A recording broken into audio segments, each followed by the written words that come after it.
What are you doing? What are you doing? What do you got? Want me to sit there? Want me to sit with you? Okay. Okay, sit with you. There. Mom, you can sit? Sit with you?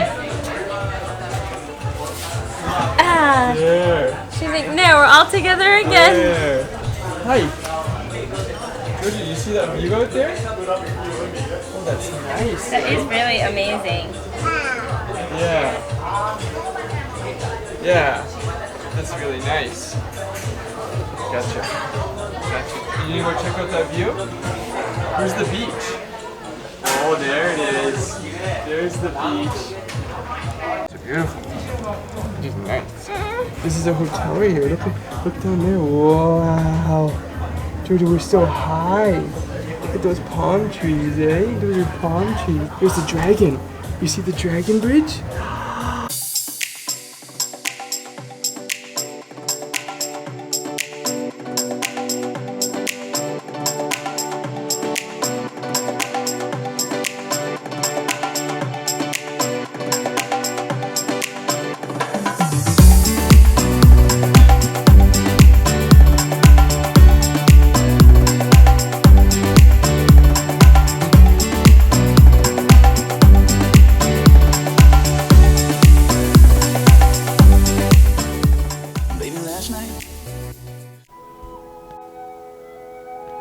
Good morning, everybody.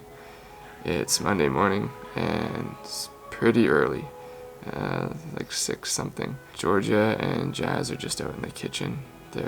She's just fixing up a snack for her, and I'm in here chatting with you guys. So this video is going to be a little bit different this week. Not your usual Georgia kind of running around all cute with some cool music in the background. We've been living and traveling in Vietnam for 5 months now, and we've shown you guys lots of beautiful beaches and homestays or hotels and nice restaurants. But at the end of the day, everybody wants to know, how much does that cost? What you gonna do, Gary? Show me the money!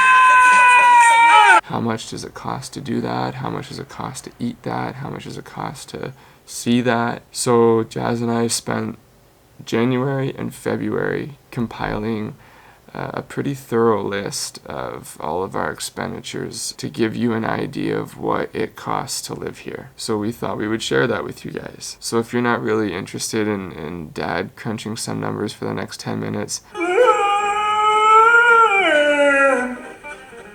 maybe you want to fast forward to the end of this, or I'll just catch you guys next Monday.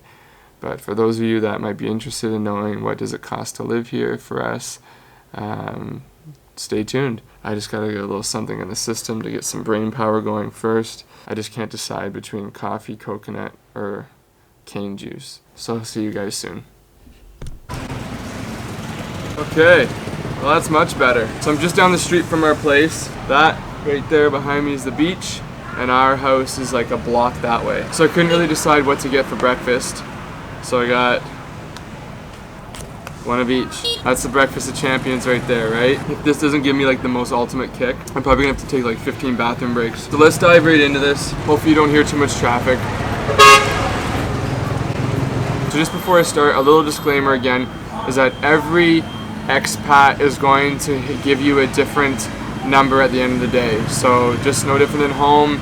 If you're a Joneses style or a minimalist, you're gonna have different monthly expenses. Same thing here. So we're just telling you what our expenses were. So we broke it down to 8 categories, 7 or 8 categories. So the first one is accommodation. I'm not gonna go too in depth about apartments and what you can find and the difference. I'll do a whole nother video on like House Hunters International style. So our apartment is a 1-bedroom, 1 bathroom. It includes cable, internet, and a cleaning lady once a week. So that costs us $380 per month, US. All the prices I'm gonna tell you are US, okay? So over and above our $380 a month rent is our electricity that we have to pay and our gas stove. So the gas stove we've had to fill once, which is one big giant tank. It cost us like 18 bucks to fill it. That should last us for a couple months. And our electricity bill for the first month was, for January, was $18, and literally identical for February. Roughly about $400 US total for accommodation.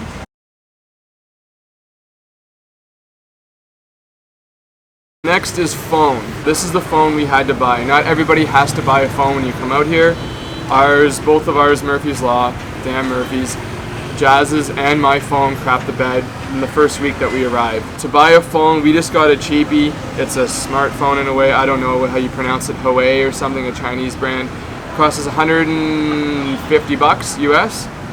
So if you don't want to buy, oh sweet, it's already falling apart. But if you don't need to buy a phone, you can bring your phone out. If it's unlocked, simply replace it with a SIM card. A SIM card costs about $7. And minutes, I don't even understand how the minutes go, to be honest. I spend 100,000 dong on a calling card or a pay-as-you-go card. Literally that lasts me a month.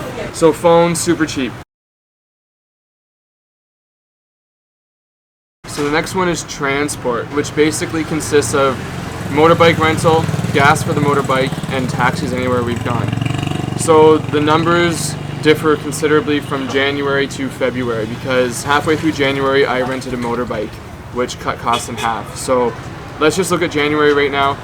The cost solely for taxis, just the monthly cost of taxis was $73. Sorry, the cost was $76 for taxis. 63 of that was before the motorbike.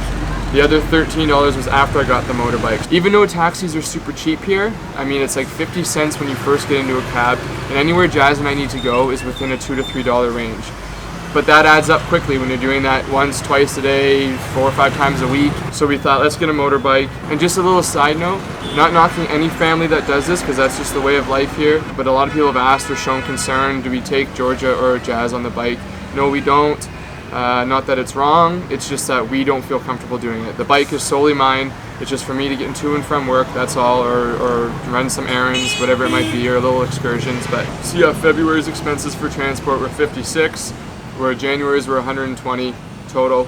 So as far as renting a motorbike here, we found a pretty cool guy here through another friend of mine.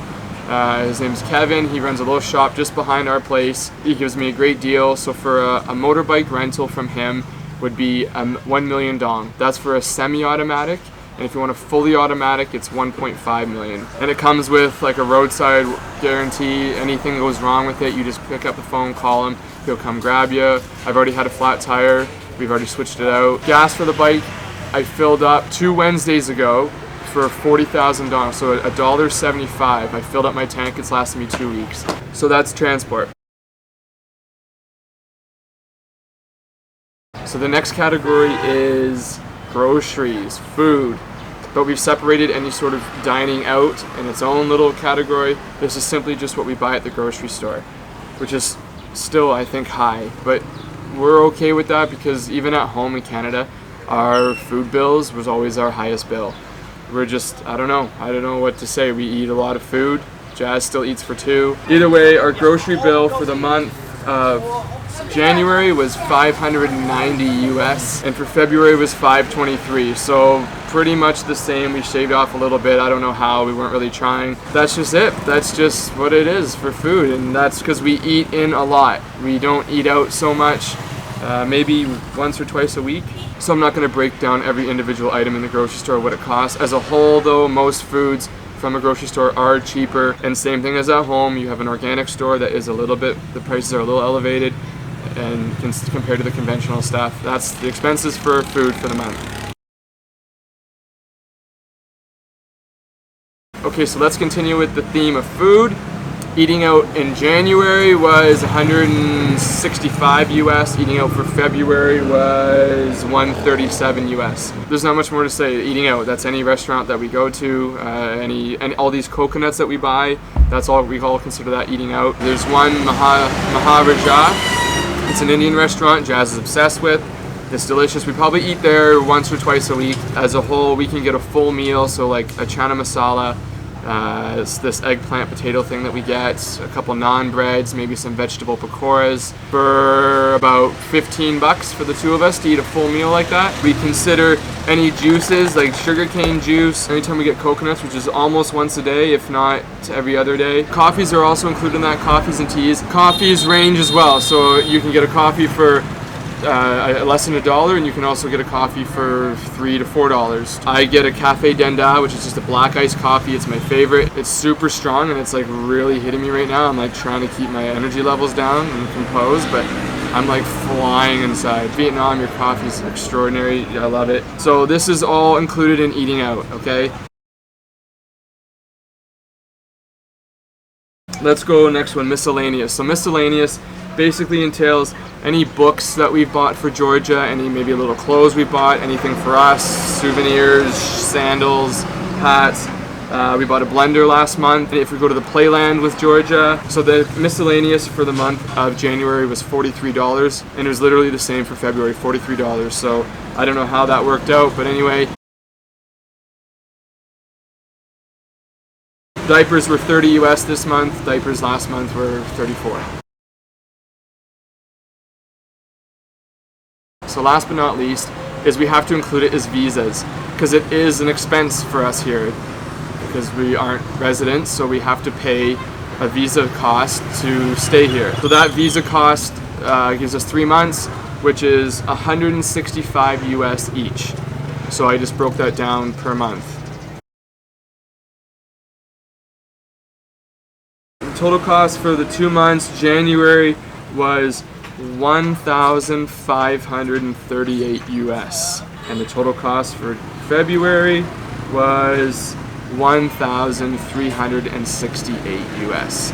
So that gives you guys an idea of what it costs us to live here in Vietnam. I hope that gives you guys an idea of what it may cost you or someone coming out here if you ever chose to do that. If not, it's just a little food for thought for people. But I'm gonna pack it up and then go meet the girls. We're gonna just hang out for the day. But thanks for all the feedback and questions and comments, guys. I hope we're able to answer some of them. Keep them coming though, it keeps us on our toes. Sometimes we get questions that we've never even thought of ourselves. And we're like, yeah, okay, let's try to investigate that. I'm gonna do a video soon coming up, again, like I said, on accommodation. What types of accommodation you can find, from apartments to villas to houses, how long the rental procedures are, kind of like a House Hunters International in a way. And we'll do one soon coming up on work here, on schools and jobs, how that's all panned out. So anyway, I see the girls up ahead, so we'll catch you guys later.